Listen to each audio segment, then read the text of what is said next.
محبت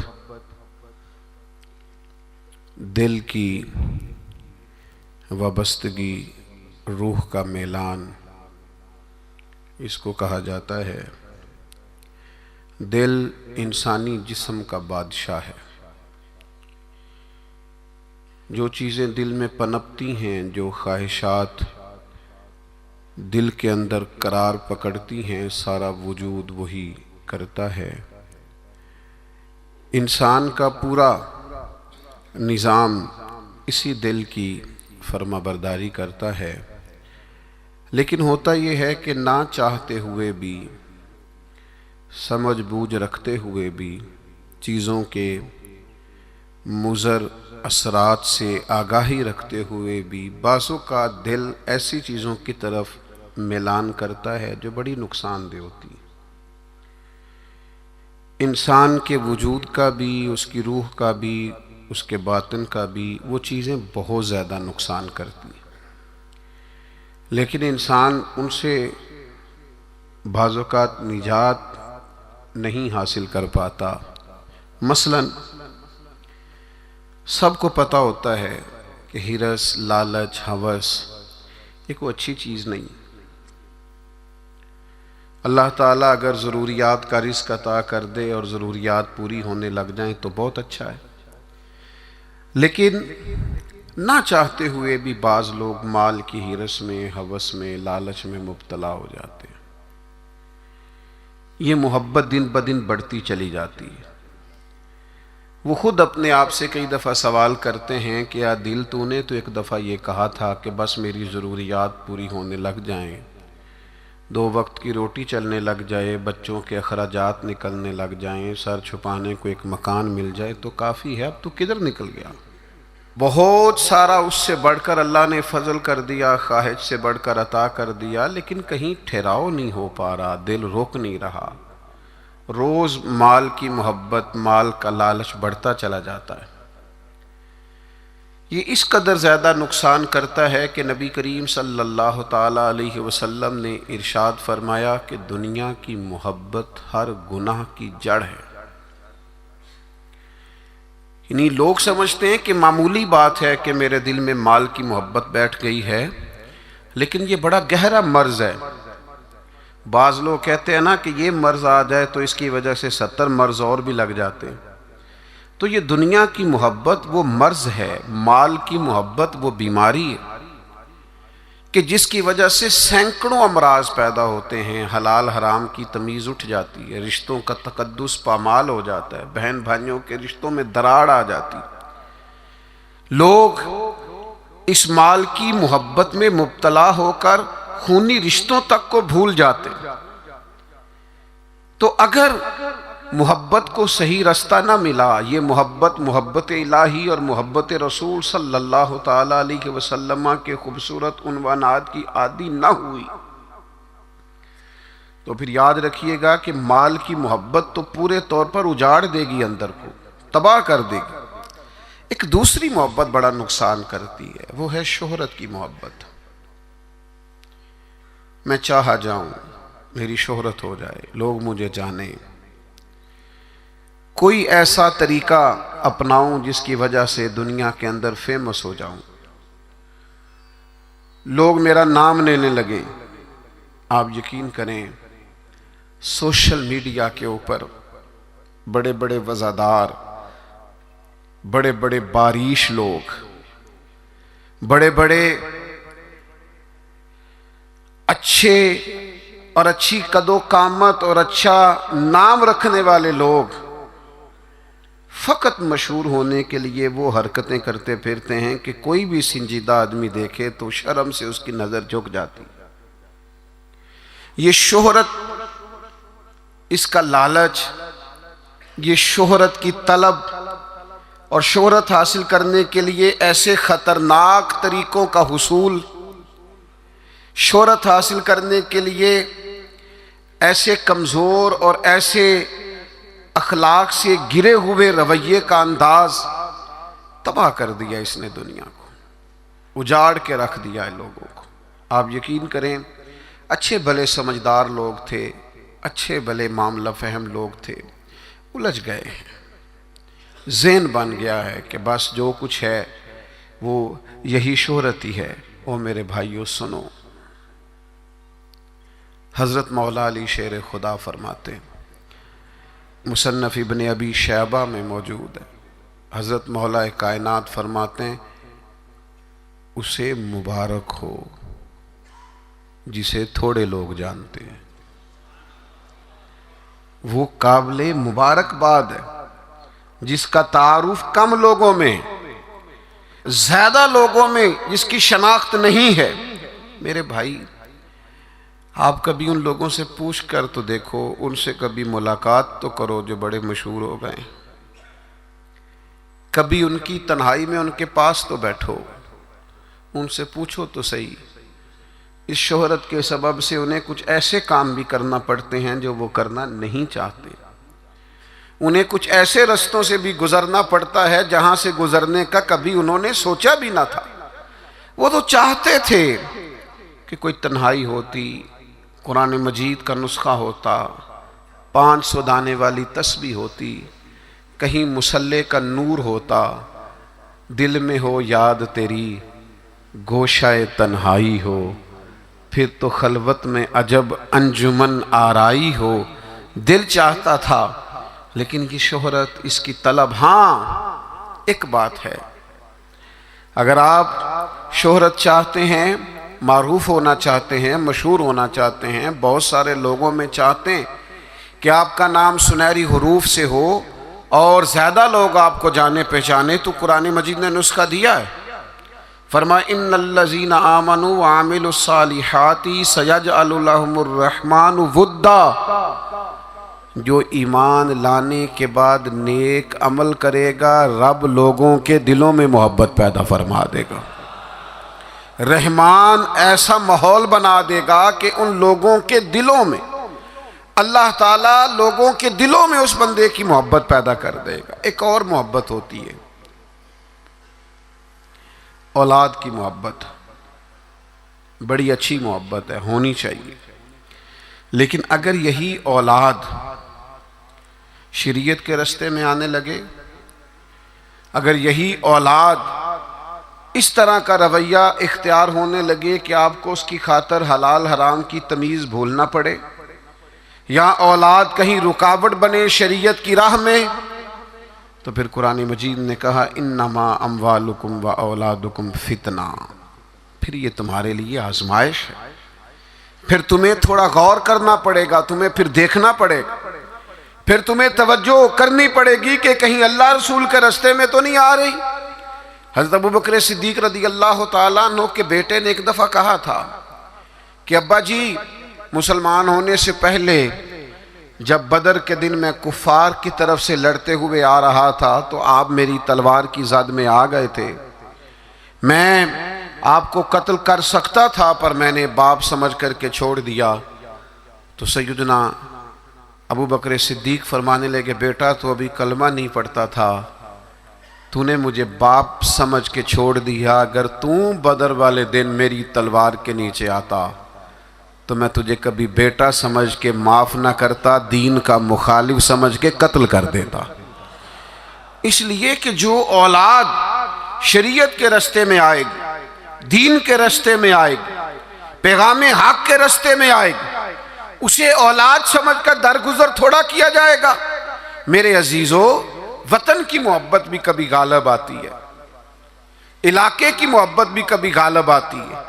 انسان جہاں پیدا ہوتا ہے، جہاں جوان ہوتا ہے، جہاں وقت گزارتا ہے، جہاں اس کے احباب ہوتے ہیں، جہاں اس کی دوستیاں ہوتی ہیں، جہاں اس کے تعلقات ہوتے ہیں، وہ محبت بھی کبھی غالب آتی ہے۔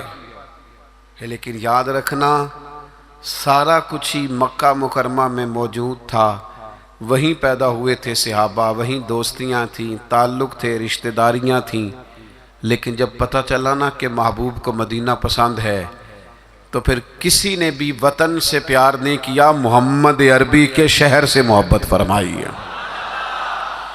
آپ ان ساری محبتوں کو گنتے جائیں، وہ دولت کی ہو، وہ شہرت کی ہو، وہ اقتدار کی ہو، وہ اولاد کی ہو، وہ محبت آپ کے لیے وطن کی محبت ہو، یہ ساری محبتیں قربان کی جائیں گی، لیکن اگر کسی محبت کو حاصل کیا جائے گا تو وہ اللہ رسول کی محبت ہے۔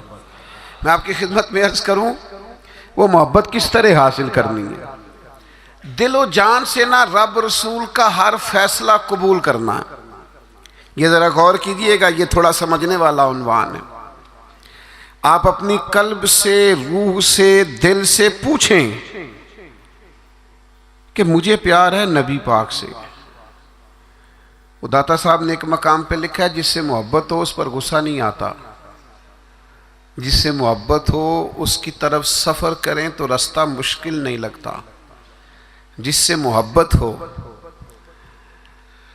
وہ کوئی حکم دے تو وہ حکم پورا کرنے میں انسان کوئی رکاوٹ محسوس نہیں کرتا۔ یہ جو محبت ہوتی ہے نا، محبت یہ رستے آسان کر دیتی ہے، حکم ماننا آسان کر دیتی ہے۔ محبوب کچھ بھی کہہ دے، کسی وقت بھی کہہ دے، کسی رنگ میں بھی کہہ دے، کسی حال میں بھی کہہ دے۔ تو محبت ایک ایسی چیز ہے جو انسان کو اتنا خوبصورت بنا دیتی ہے کہ کمال ہو جاتا ہے۔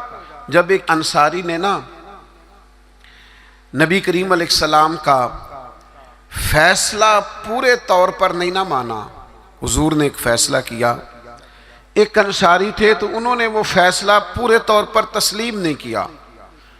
اللہ تعالیٰ نے نا قرآن مجید میں ایک انوکھا انداز اختیار کیا، اور اس انداز کی قرآن مجید میں یہ واحد آیت ہے۔ اللہ کریم نے ارشاد فرمایا فلا وربک، محبوب مجھے تیرے رب کی قسم۔ اللہ کرے آپ کو سمجھ آئی ہو، قرآن مجید کی لذت آئی ہو۔ ذرا یہ انداز دیکھیے، یہ نہیں فرمایا کہ مجھے میری قسم ہو یا تیری قسم ہو، فلا وربک، محبوب مجھے تیرے رب کی قسم۔ رب آکھے اے سونیا محبوبہ تیرے سو سو ناز اٹھے نہ ہاں، لوکی میریاں قسمہ چاندے نے میں تیریاں قسمہ چانا ہاں۔ فلا وربک، محبوب مجھے تیرے رب کی قسم، لا یؤمنون حتی یحکموک فیما شجر بینہم، محبوب یہ اتنی دیر تک مومن نہیں ہو سکتے جب کہ ہر معاملے میں تیرا فیصلہ قبول نہ کریں، اور پھر کیا کریں؟ ثم لا یجدوا فی انفسہم حرجا مما قضیت ویسلموا تسلیما، اور پھر اپنے دل میں اس فیصلے کے بارے میں ذرا سا بوجھ بھی محسوس نہ کریں، پورے طور پر اپنی گردن جھکا دیں محبوب تیرے فیصلوں پر۔ جب تک یہ والا رویہ اختیار نہیں نہ کرتے کہ تیرا ہر فیصلہ قبول ہو، تیری ہر بات قبول ہو، تیرا ہر رنگ قبول ہو، جب تک یہ تسلیم نہیں کرتے اتنی دیر تک رب ان کا ایمان قبول نہیں فرماتا۔ جب تک پورے طور پر قبول نہیں نہ ہوتے فیصلے۔ اچھا میں آپ کی خدمت میں ایک بات عرض کروں،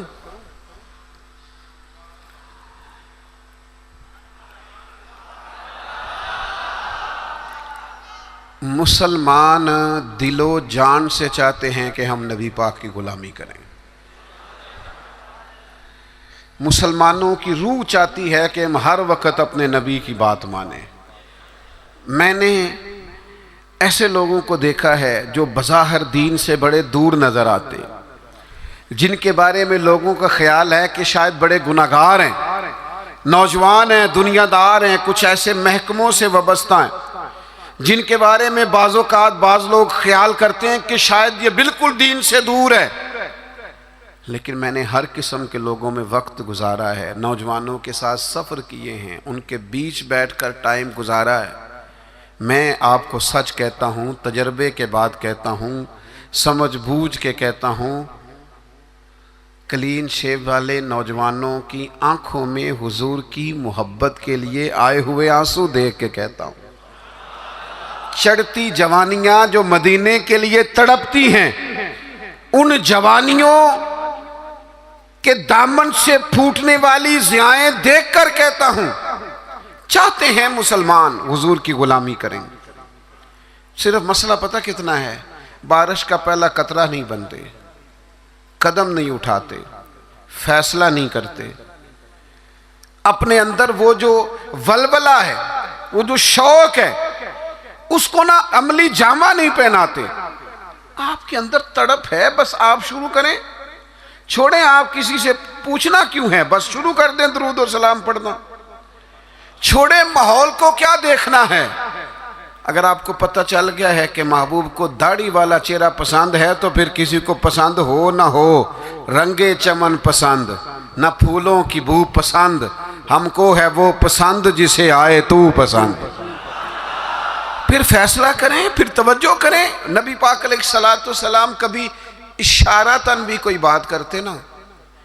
اچھا، میں بہت سارے صوفیاء کو جب پڑھتا ہوں نا، اور بالخصوص عاشقوں کی داستانیں پڑھتا ہوں، تو جو رنگ عاشقوں نے پیش کیا ہے نا، وہ کسی اور کے بس کی بات ہی نہیں۔ یہ جو عشاق ہوتے ہیں نا، عشاق، ان کے نا ذرا انداز ہی تھوڑے نرالے ہوتے ہیں۔ الٹی ہی چال چلتے ہیں دیوان گانے عشق، یہ آنکھوں کو بند کرتے ہیں پر دیدار کے لیے۔ الٹی ہی چال چلتے ہیں دیوان گانے عشق، آنکھوں کو بند کرتے ہیں پر کس کے لیے؟ دیدار کے لیے۔ باقی ایک پنجابی شاعر نے بھی کہا ہے، میرا کوئی ضروری نہیں آپ سارے شعراء سے اتفاق ہی کریں، لیکن اس نے کہا ہے عقل اتنی بری چیز نہیں، پر اس نے کہا ہے عشق دے چلے ہی نمبر لے گئے۔ میں نے نہیں کہا، کسی کی بات سنا رہا ہوں، وہ کہتا ہے عشق دے چلے ہی نمبر لے گئے، عقل منداں تے ایویں ہی، عقل منداں تے ایویں ہی عمراں گالیاں، عشق دے چلے ہی وہ نمبر لے گئے۔ اور اقبال بھی کہتے ہیں بے خطر کود پڑا آتش نمرود میں عشق، اتنی بڑی آگ، اوپر سے پرندہ بھی گرے تو جل جائے، لیکن جناب ابراہیم نے 1 منٹ نہیں لگایا سوچنے پر، بے خطر کود پڑا آتش نمرود میں عشق، عقل تھی محو تماشائے لبے بام ابھی، اور پختہ ہوتی ہے اگر مصلحت اندیش و عقل، عشق ہو مصلحت اندیش تو ہے خام ابھی۔ سوچ سمجھ کے چلے نا، عقل تو پختہ ہوتی ہے، پکی ہوتی ہے، تو عشق سوچ سمجھ کے چلے تو ابھی کچا ہے، عشق سوچ سمجھ کے فیصلہ کرے تو ابھی پلپلا ہے، ابھی رستے میں ہے۔ عقل آخدی چگے نو سام کے رکھ، اپنا آپ سمیٹنا چاہیے، تے عشق آخدہ چگے دا کی کرنا ہے، چگا بال کے سیکھنا چاہیے۔ یہ جو لوگ ہوتے ہیں نا محبت والے، ان کے نرالے انداز ہوتے ہیں۔ حضرت جناب سیدنا عبداللہ ابن رواحہ رضی اللہ تعالیٰ عنہ جمعہ پڑھنے آئے مسجد نبوی میں، حضور نے کسی صحابی سے فرمایا بیٹھ جاؤ۔ یہ دوران گفتگو کبھی کبھی نظم و ضبط ٹھیک کرنے کے لیے کسی کو متوجہ کرنا پڑتا ہے، کبھی کبھی میں بھی پیار سے کہہ دیتا ہوں موبائل والے بھائی، یہ کہنا پڑ جاتا ہے، پھر کسی دفعہ اثر بھی ہوتا ہے کہ یار کوئی مطلب ناراض ہی نہ ہو جائے، یہ کہنا پڑ جاتا ہے۔ تو اب میں تو اس لیے کہتا ہوں کہ موبائل والے بھائی کہوں گا تو کوئی ناراض نہیں ہوگا، اس لیے کہ سارے ہی موبائل والے بھائی کے، اس میں ناراضگی والی یہ کسے باشد ہے، سارے ہی موبائل والے بھائی ہیں، کوئی انشاءاللہ بگڑے گا۔ بہرحال آپ توجہ کریں میری بات پر، تو کبھی کبھی نظم و ضبط ٹھیک کرنے کے لیے کہنا پڑتا ہے، تو حضور نے فرمایا بیٹھ جاؤ، کہہ دیا کسی کو۔ حضرت عبداللہ بن رواحہ رضی اللہ تعالیٰ عنہ مسجد نبوی شریف کے دروازے پہ تھے، ان کے کانوں میں آواز گئی، وہیں بیٹھ گئے۔ نبی پاک صلی اللہ تعالیٰ علیہ وآلہ وسلم نے نماز کے بعد فرمایا عبداللہ وہیں بیٹھ گئے، حضور آپ نے کہا نہیں تھا۔ تو جو نبی پاک علیہ السلام نے اس پر تبصرہ کیا ہے نا، اسے ابن حجر اسقلانی نے لکھا ہے، حضور نے کسی سے کہا بیٹھ جاؤ، حضور نے کسی سے کہا بیٹھ جاؤ، پر محبت رسول کا عالم دیکھو، حضرت عبداللہ ابن رواحہ دروازے پر بیٹھ گئے، چونکہ حضور نے نام نہیں نہ لیا، وہ وہیں بیٹھ گئے۔ تو حضور علیہ السلام نے کیا تبصرہ کیا؟ اللہ کے محبوب فرمانے لگے اللہ تعالیٰ تمہاری اللہ رسول کی فرما برداری کی حرص میں اللہ اور اضافہ کر دے۔ یہ جو تمہارے اندر ہرس ہے نا کہ میں نے رب رسول کی فرما برداری کرنی ہے، عبداللہ میری دعا ہے اللہ اس ہرس میں اضافہ کر دے۔ ہرس بڑے ہیں، انسان بڑی چیزوں کا حریص ہے، پر حضور فرما رہے ہیں میرے صحابہ رب رسول کی فرما برداری کے حریص ہیں۔ یہ ہرس کرتے ہیں کہ زیادہ سے زیادہ غلامی ہو، زیادہ سے زیادہ فرما برداری کر، زیادہ سے زیادہ محبوب کے نقش قدم چلیں۔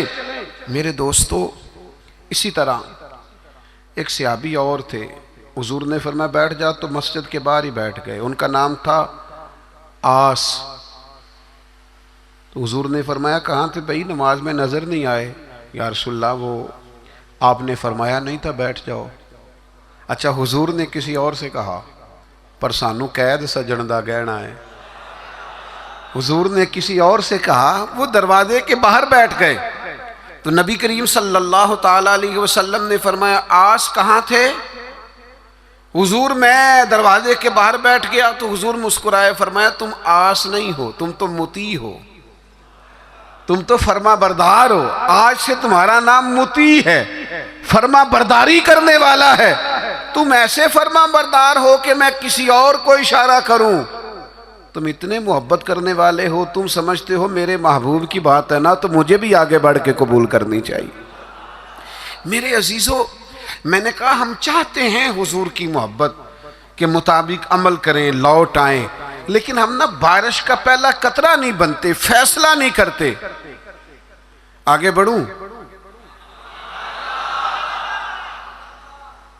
ہمارے ضمیر جاگ گئے ہیں، پتہ ہمیں چل گیا ہے کہ حال نہ جمہوریت، نہ ڈکٹیٹرشپ، نہ صدارتی نظام، نہ فلانا نظام، پتہ ہمیں چل گیا ہے کہ جینے کی طرف دیکھ نہ مرنے کی طرف دیکھ، جب چوٹ لگے دل پر تو مدینے کی طرف دیکھ۔ پتہ ہمیں چل گیا ہے کہ نجات حضور کے قدموں میں ہے، سمجھ ہمیں آ گئی ہے کہ نجات نبی پاک کے قدموں میں ہے، لیکن ہم پتہ کیا کرتے ہیں، ہم نہ وہیں الجھے رہتے ہیں، بات کو سمجھتے نہیں، آگے بڑھتے نہیں، ضمیر جاگ گیا ہے، فیصلہ نہیں کرتے۔ چلو پورے ملک میں تو دین نافذ ہوگا، انشاءاللہ ہوگا، اپنے 6 فٹ کے قد پہ نہ نافذ کریں، اپنے گھر پہ نہ نافذ کریں، اپنے دفتر پہ نہ نافذ کریں، اپنے ادارے میں نہ نافذ کریں، اپنے یاروں میں نہ نافذ کریں۔ یہاں سے تو شروع کریں نا، یہاں سے تو آغاز کریں۔ آپ یقین کریں، 5 دوست اگر آپ کہیں اکٹھے ہیں نا، 5 دوست، تو ایک دوست شروع کر دے جب بھی ملاقات ہو نبی کریم کی کوئی حدیث بیان کرے۔ ایک دوست کہنا شروع کر دے یار آؤ نا نماز پڑھنے چلیں۔ ایک، دیکھو میں نے 5 میں سے ایک کہا ہے، ایک کہنا شروع کر دے یار بس آپ جھوٹ نہیں بولنا یار، بس بڑا ہو گیا۔ ایک صرف ان میں سے پیغام دے کہ نہیں یار دھوکہ دہی نہیں کرنی۔ ایک ان میں سے کہے کہ یار تھوڑا سا نا وقت اب ماں باپ کے لیے بھی نکالنا ہے، اب گھر والوں کے لیے بھی تھوڑا وقت دینا۔ ایک، میں ذمہ داری سے کہتا ہوں، وہ باقی 4 سامنے شاید مذاق اڑائیں، سامنے شاید کہیں بیٹھ جا تو اتنا نیک پتہ ہے ہمیں تیرا، لیکن میں سچ کہتا ہوں وہ سامنے آپ پر تنقید کریں گے، لیکن دل ان کا گواہی دے گا یار کہہ تو ٹھیک ہی رہا ہے۔ یہ دین کے اندر، یہ نبی پاک کی محبت کے پیغام کے اندر اللہ نے نا جاذبیت بڑی رکھی ہے، اس میں کشش بڑی رکھی ہے، اسلام کے اندر لچک بڑی رکھی ہے، اسلام کی فطرت میں قدرت نے لچک دی ہے، اتنا ہی یہ ابھرے گا جتنا کہ دبا دو گے۔ اس کے اندر سے ہمیشہ ضیاء پھوٹتی ہے، روشنی نکلتی ہے۔ آپ حضور کا پیغام دے دیں، مزاج بنائیں، کہہ دیں، آپ یقین کریں بڑا لطف آئے گا، بڑا مزہ آئے گا، اس کے اندر بڑا کرم ہوتا ہوا آپ کو دکھائی دے گا۔ آپ محسوس کریں گے کہ میرے کہہ دینے سے انقلاب آ گیا، بہتری آ گئی۔ آپ اس پیغام، اور یہ سب کے لیے بنائیں آپ، یہ کسی کے حق میں بھی کوئی بھی سامنے ہو، آپ کا نعرہ ہمیشہ محبت رسول کا ہونا چاہیے۔ وہ دوستوں کی محفل ہو، گھر میں ہو، دفتر میں ہو، بات ایک صحابی تھے حضرت برا بن مالک، نوجوان تھے. اچھا، جس طرح سیر کرنے کا مزہ جوانی میں ہے نا، کپڑے پہننے کا لطف جوانی میں ہے، سفر کرنے کا ذائقہ جوانی میں ہے، چلو مجھے کہہ لینے دو، کھانے پینے کا لطف بھی جوانی میں ہے.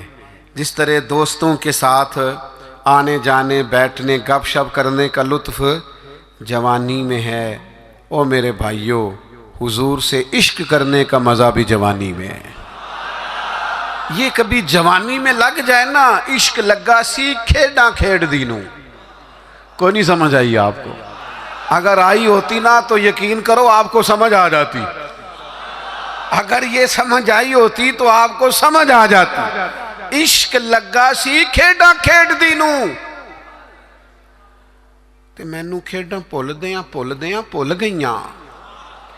میں تے کجل پایا سی یار دے ویکھنے نو، پھر میں او دی یاد چی روندیاں ڈل گئیاں. حیدر شاہ اس گلی کدے نہ رول دی، پر ہن تے رول دی رول گئیاں. مجھے کچھ دوست کہتے ہیں کئی دفعہ، آپ تھکتے نہیں؟ کبھی آپ بلوچستان میں ہوتے ہیں، کبھی آپ سندھ میں ہوتے ہیں، اگلے دن پتہ چلتا ہے کہ آپ لاہور کی کسی تقریب میں شریک تھے، پھر کچھ دنوں کے بعد ہمیں خبر آتی ہے کہ یہ تو بہاولپور پہنچ گئے. تو آپ تھکتے نہیں؟ تو میں کہتا ہوں کہ کبھی عرش پر کبھی فرش پر، کبھی در بدر کبھی ان کے در، غم عاشقی تیرا شکریہ میں کہاں سے گزر گیا. اور عدم سے لائی ہے ہستی میں آرزو رسول، کہاں لیے پھرتی ہے جستجو رسول. پر ایک شوق ہے ان سارے سفروں کا، ان ساری صحبتوں کا. میں اب آ کے یہ کیفیت ہوئی ہے کہ کبھی کمر درد کرتی ہے، کبھی پٹھوں میں تکلیف ہوتی ہے، کسی وقت آنکھوں میں تکلیف ہو جاتی ہے. تو یہ سارے سفر، یہ ساری جد و جہد، کسی وقت عرض کرتا ہوں محبوب کی بارگاہ میں کہ عدم سے لائی ہے ہستی میں آرزو رسول، ہمیں کہاں لیے پھرتی ہے جستجو رسول. بس اتنی آرزو ہے کہ عجب نظارہ ہو میدان حشر میں بے دم، کہ سب ہوں پیش خدا اور میں روبرو رسول. اتنا سا دل کرتا ہے کہ عجب نظارہ ہو میدان حشر میں بے دم، سب ہوں. ایک صحابی ہیں حضرت برا بن مالک رضی اللہ تعالی، چڑھتی جوانی اور عشق رسول بھی پورا جوبن پہ. ان کے قد کاٹ کا بھی پورا باکپن اور محبت رسول کے دریا بھی پورے کا پورا ان کے سینے میں موجزن. تو حضور کا مجھے یوں لگتا ہے کہ ارادہ کرم ہوا کہ لوگوں کو بتاؤں بھلا یہ مجھ سے کتنی محبت کرتا ہے. نبی کریم علیہ السلام نے فرمایا میں کوئی حکم دوں تو پورا کرو گے؟ بڑے خوش قسمت تھے جو حضور کے سامنے نبی پاک سے حکم لیتے تھے. فرمایا برا میں کوئی حکم دوں تو پورا کرو گے؟ عرض کی حضور حکم کریں تو صحیح. تو محبوب نے مسکرا کے فرمایا جاؤ اپنے باپ کی گردن کاٹ کے لاؤ. تلوار تھامی اور دوڑ پڑے، بھاگے. کریم محبوب فرمانے لگے جاؤ اسے پکڑ لو ورنہ یہ سچ مچ باپ کی گردن لے آئے گا. ان کو صحابہ پکڑ کے لائے تو محبوب فرمانے لگے وہ تو ایک بات گویا آزمانے کو کی تھی، میں کوئی رشتے توڑنے تو نہیں آیا دنیا میں تو رشتے جوڑنے آیا. ان کی محبت رسول کا یہ لیول تھا کہ آپ حکم کریں تو میں باپ کی گردن لانے کو تیار ہوں، گویا میں ہر رشتے ہر ناطے کی قربانی پیش کرنے کو تیار ہوں. یا رسول اللہ مجھے صرف آپ چاہیے. ان کی محبت کا یہ لیول تھا. اور اس لیول پر انہیں اجر کیا ملا؟ جب وہ بیمار ہوئے تو محبوب تیمارداری کے لیے گئے. میں نے سنا ہے وہ بن سنور کر میری عیادت کو آ رہے ہیں. میں سوچتا ہوں کہ کیا بنے گا، وہ آ رہے ہیں میں جا رہا ہوں. حضور تیمارداری کے لیے تشریف لائے. اللہ کے حبیب صلی اللہ تعالی علیہ وسلم نے ان کی حالت دیکھی تو ایک دعا فرمائی. محبوب فرمانے لگے اے اللہ، دیکھیں اس دعا کا حسن دیکھیں، فرمایا اے اللہ جب برا بن مالک سے تیری ملاقات ہونا تو اس سے مسکرا کے ملنا جو تیری شان کے لائق ہے. اے اللہ تو اس سے مسکرا کے ملنا اور یہ تجھ سے مسکرا کے ملے. اور سنو میرے بھائیوں، اس حدیث پاک کا نتیجہ سنو.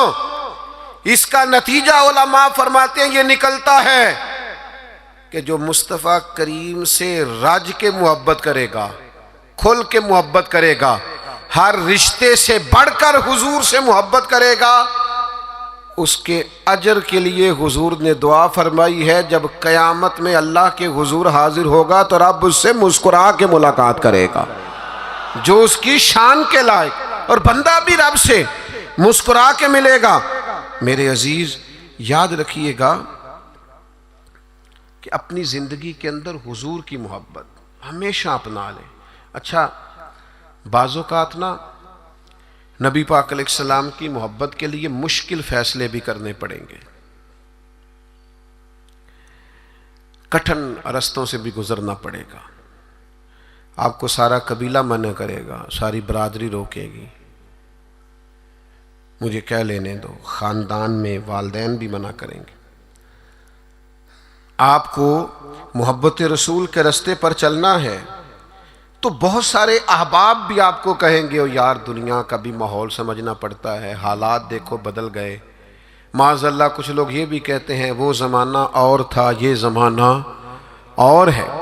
لوگ آپ کو بڑی آراء پیش کریں گے، بڑا بڑا رنگ پیش کریں گے، لیکن اگر آپ اس کو سمجھ جائیں، اس پر غور کر جائیں کہ ہمیشہ برکت رسول اللہ کی بات ماننے میں صلی اللہ تعالی علیہ وسلم، اور میرے نبی پاک صلی اللہ تعالی علیہ وسلم کی غلامی اور محبت میں کبھی نقصان نہیں ہوتا. ایک حضور کے صحابی تھے حضرت جلابیب رضی اللہ تعالیٰ عنہ، صحیح مسلم شریف میں ان کا تذکرہ موجود ہے. حضرت جلابیب رضی اللہ تعالیٰ عنہ کا رنگ زیادہ گورا نہیں تھا، خوبصورت آدمی نہیں تھے، قد بھی بہت اونچا نہیں تھا، یعنی یوں سمجھ لیے کہ قد بھی تھوڑا سا اس طرح کا تھا، رنگ و روپ بھی اس طرح کا تھا، حالات کچھ اور ہی تھے. ان کی شادی نہیں ہوتی تھی. اللہ کے رسول صلی اللہ تعالیٰ علیہ وسلم نے فرمایا جاؤ فلاں قبیلے میں جا کے ان لوگوں سے کہو اپنی بیٹی کا نکاح تیرے ساتھ کر دیں. وہ چلے گئے، ان لوگوں سے جا کے کہا، لیکن ان لوگوں نے جب حضرت جلابیب رضی اللہ تعالیٰ عنہ کا نام سنا نا، یہ وہی جلابیب ہیں جن کے بارے میں نبی پاک نے فرمایا یہ مجھ سے ہے اور میں اس سے ہوں. لوگوں نے جب آپ کا نام سنا تو ظاہر ہے بیٹی والے بڑا سوچا کرتے ہیں، ان کو غور کرنے کا پورا حق حاصل ہوتا ہے. انہوں نے کہا حضرت جلابیب نہ تو قد کاٹ ہے، نہ رنگ روپ ہے، نہ پاس کوئی پیسہ ہے، تو یہ کس طرح بات آگے چلے گی، کس طرح معاملہ بہتر ہوگا. انہوں نے تھوڑی لیت و لالہ کی بات کرنے میں سمجھنے میں تھوڑا وقت لیا. وہ جس بیٹی کے لیے پیغام نکاح لے کے گئے تھے وہ پردے کے پیچھے سے بولی، کہنے لگی آپ مجھے حضور کے حوالے کریں. فیصلہ اگرچہ مشکل ہے، رستہ اگرچہ کٹھن ہے، پر چونکہ نبی کریم نے فرمایا ہے لہٰذا آپ مجھے حضور کے حوالے کریں. اس خاتون کا نکاح اللہ کے محبوب کے حکم پر حضرت جلابیب سے ہو گیا. 2 دعائیں میرے نبی پاک نے دی.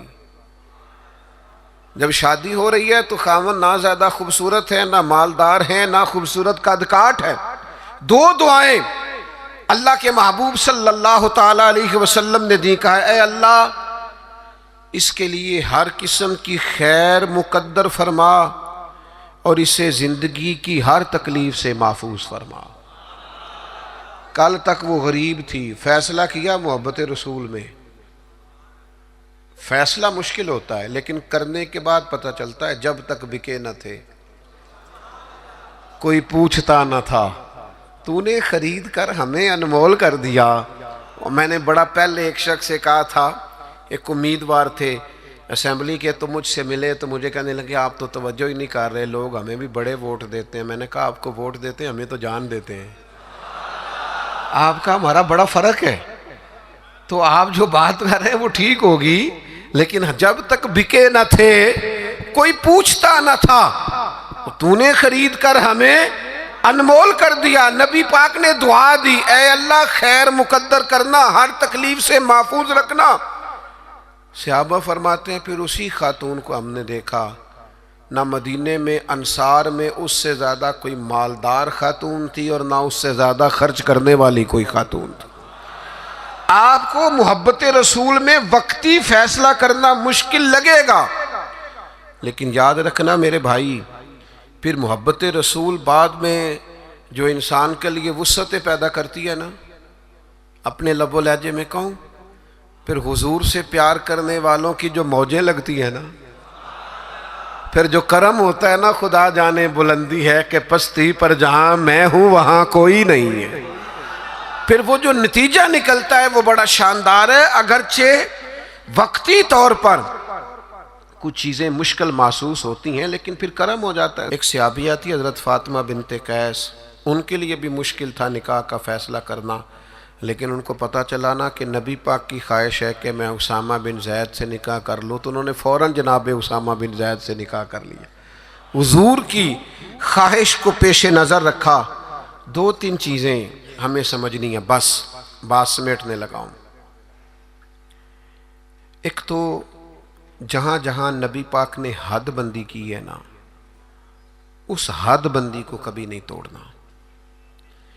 جو حدود، جو دائرے، جو قوانین نبی کریم نے بیان فرما دیے ہیں، ان سے کبھی تجاوز نہیں کرنا۔ دیکھو سونے کی انگوٹھی حضور نے مرد کو حرام قرار دی، سارا زمانہ بھی کہے تو یہ ہاتھ پر پہننی نہیں چاہیے۔ کچھ چیزیں ہیں جن میں حضور نے نا حد بندی کر دی۔ پیتل تانبا مرد کے لیے نہیں جائز، نہ پہنے آپ، ریشم کا لباس نہ پہنے۔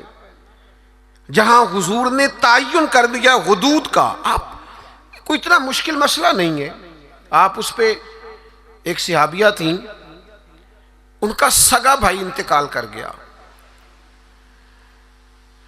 تو نبی پاک علیہ السلام نے حکم دیا ہے کہ کسی کا بھی سوگ 3 دن سے زیادہ نہیں کرنا، سوائے اس عورت کے لیے جس کا خامد چلا جائے وہ عدت پوری کرے۔ تو صحابیہ 3 دن کے بعد اٹھیں، خوشبو لگائی، دھلے ہوئے کپڑے پہنے، وقتی طور پر اس وقت جو مروج زینت تھی وہ زینت اختیار کی، اور پھر کہنے لگی مجھے اس زینت کی ضرورت نہیں تھی، پر چونکہ نبی پاک نے فرمایا 3 دن سے زیادہ سوگ نہیں کرنا، لہٰذا میں اٹھ کے اس لیے کپڑے بدلے ہیں کہ میں کسی اور کی طرف نہیں دیکھنا چاہتی، مدینے والے محبوب کی شریعت کی طرف دیکھنا چاہتی ہوں۔ جو حدود نبی پاک صلی اللہ علیہ وسلم نے ہمارے لیے مقرر فرمائی ہیں، ان سے کبھی بھی ہم نے تجاوز نہیں کرنا۔ دوسری بات یہ ہے کہ محبت رسول کا ہم سے تقاضا یہ ہے کہ جب رب رسول کو راضی کرنا ہو نا، پھر اپنی ذات نہیں دیکھنی، میرا قد بہت بڑا ہے تو فلاں سے معافی مانگوں، میں اتنا بڑا آدمی ہوں تو اب میں جھک جاؤں، مجھے اتنے لوگ جانتے ہیں تو اب میں جناب تھوڑا سا اپنی گردن کو جھکاؤں۔ میں عاشق رسول میں نہیں ہوتی۔ عاشقان رسول کے اندر کسی قسم کی انا پرستی، عاشق لوگ تے رملے کملے، وہ تو بیچارے سیدھے سادے لوگ ہوتے ہیں، ان کے تو مزاج کے اندر فقیری ہوتی ہے، سادگی ہوتی ہے۔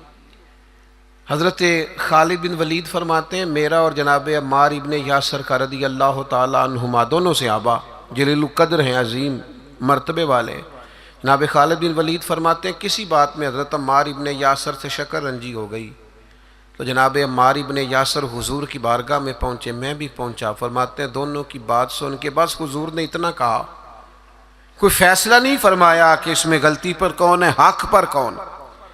نبی کریم صلی اللہ علیہ وسلم نے بس اتنا فرمایا، یاد رکھنا جس نے عمار ابن یاسر کو ناراض کیا اس نے اللہ رسول کو ناراض کیا، بھائی اتنی بات حضور نے کر دی۔ حضرت خالد بن ولید سپہ سالار آدمی تھے، بڑے قبیلے کے تھے، بڑا قد کاٹ تھا، بڑا نام تھا، بڑی بلے بلے تھی، سیف اللہ ہے، لیکن آپ فرماتے ہیں چونکہ حضور نے فرمایا عمار ابن یاسر کو راضی کرو گے تو اللہ رسول راضی ہوں گے، فرمایا میں ان کے پیچھے پیچھے پھرنے لگا، میرے لیے ان کی رضا سے بڑھ کر کوئی اور رضا،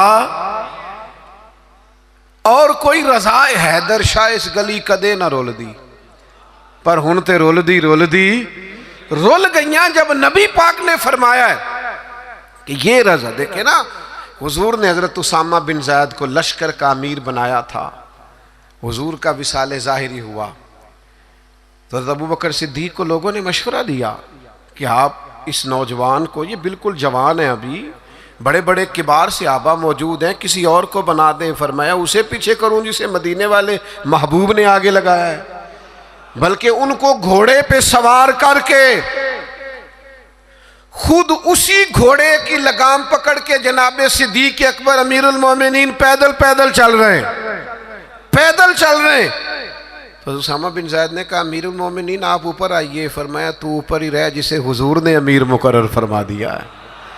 تو میرے بھائی آپ پھر یہ نہ محسوس کرے کہ میں بڑا چودھری ہوں، میرا بڑا قد کاٹ ہے، پھر ہم نے اپنا قد نہیں دیکھنا، محبوب پاک کی نظر عنایت کو دیکھنا ہے، حضور کی رضا کو دیکھنا ہے۔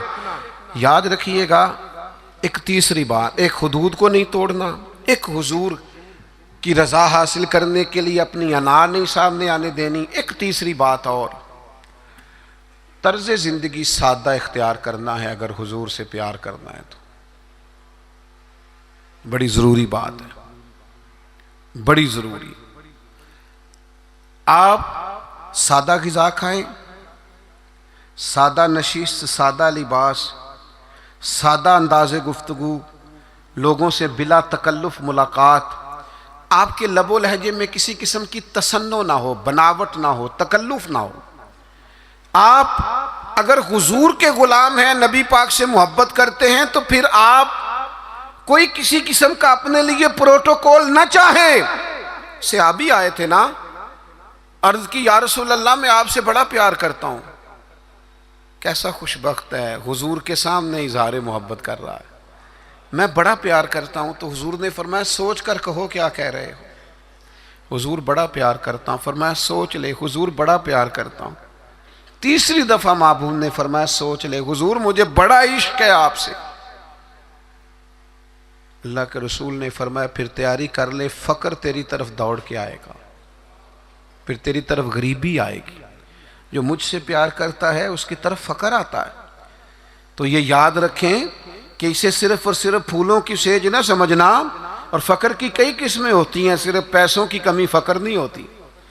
آپ کا طرز زندگی سادہ ہونا چاہیے، انداز فقیرانہ ہونا چاہیے، اٹھنا بیٹھنا سادہ ہونا چاہیے، کیونکہ یہ سادگی میرے نبی کی پسند ہے۔ ایک روایت مجھے یاد آ رہی ہے، میرا دل کرتا ہے آپ کو سنا دوں۔ کبھی کبھی نا کچھ فرمائشیں بھی ہوتی ہیں، آپ کا نہیں مجھے پتا، میں اپنی اماں سے فرمائش کیا کرتا تھا کبھی کبھار کوئی چیز اپنی مرضی کی کھانے کے لیے، اماں جی کبھی ساگ بنا دیو نا، تو کبھی ان سے کہتے تھے اسپیشل والا گڑ کھانا ہے۔ یہ دیہاتی ماحول بڑا شاندار ہوتا ہے۔ آپ کو پتہ ہے نبی پاک کو مکے سے حضرت حلیمہ کے گاؤں میں کیوں بھیجا گیا تھا؟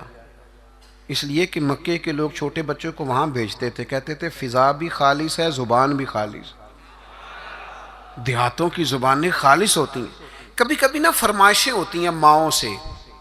حضرت سلمہ مومنوں کی ماں جناب ام سلمہ، ایک دن نا ان کے 3 بیٹے روحانی بیٹے ان کی خدمت میں آئے۔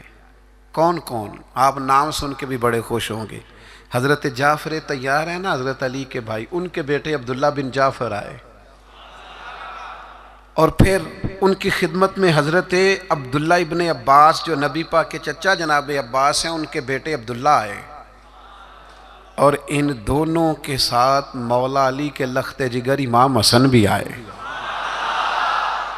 یہ 3 شہزادے عبداللہ بن جعفر، عبداللہ ابن عباس اور امام حسن بن علی، یہ تینوں آئے اور آ کے حضرت ام سلمہ سے کہنے لگے ہمارا آج وہ کھانا کھانے کو دل کرتا ہے جو نبی پاک کو بڑا پسند ہے۔